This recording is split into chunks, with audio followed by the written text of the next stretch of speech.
Welcome back to Simply Trade Tips with Hammer and Heels, Renee and Julie. As always, we're going to give you a call to action and an FIO. You probably know that by now, right? Figure it out if you've been listening to us. So in less than 5 minutes, that's our goal. So, Jules, we're on episode 3 of our career series, Managing Up. What should we talk about today? Well, I love your thought of managing up. I think that we need to give some folks some tips around how to kind of deal with the upper level management that you're reporting through.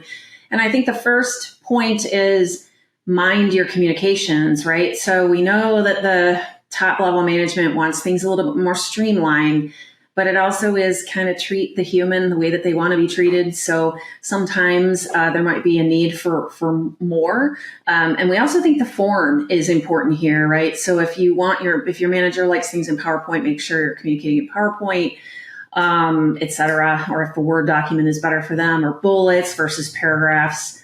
I know I had my own challenges with that. Shifting different industries, different leaders require different communication. Renee, what are tips for folks out there trying to communicate with management? What are things they can do to make it better?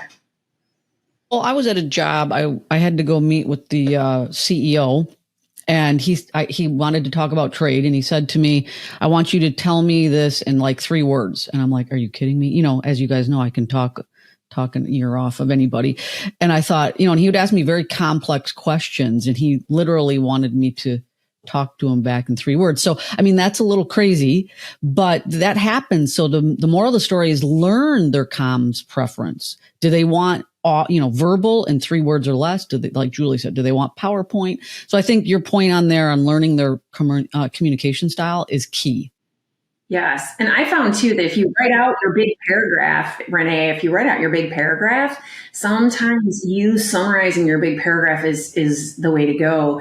And maybe even getting a peer to read that document before you send it off is a good thing. Yeah, that's a good point. And I find that the higher I would go up in an organization, the more simplification that I tended to have to do because they have less time, right? That's just my humble opinion. But, again, you've got to learn the organization.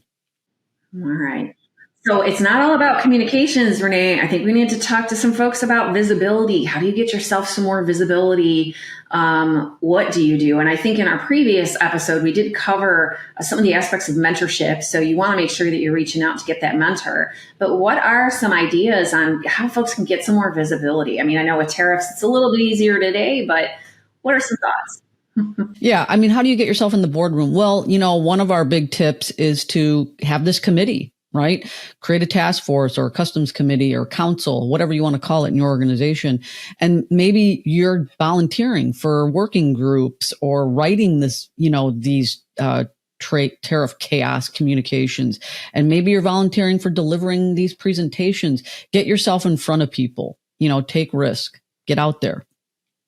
And we love here, y'all. You need to be curious, right? So if you don't know a lot about the finance function or a lot about what's on their plate, ask some questions. That helps get you more visible and get you more understanding as well. So we're going to communicate. We're going to be a little bit more visible. And I think we need to get our proposals locked in. So what are the cool things that you wanted to do?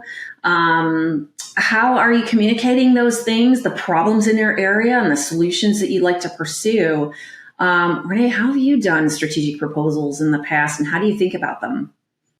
Well, I think to your point, I think you taught this to me, the triangle method, right? Scope, money, and time. And so strategically, you have to, again, we'll go back to balancing the scale from our previous episode. How do you balance the scale with your scope and money and time? Can you strategically introduce these proposals, say for automation? That was really big for us. And how do you make sure that proposal gets accepted, right? We think we need you guys to FIO in the area of asking for what you need.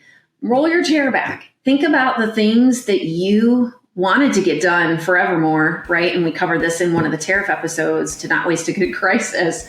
But we want you to think about the one thing that you'd like to change and try to employ some of these techniques. How do you communicate the issue? How do you gain more visibility on the topic and garner some support from your stakeholders and move into those actual proposal?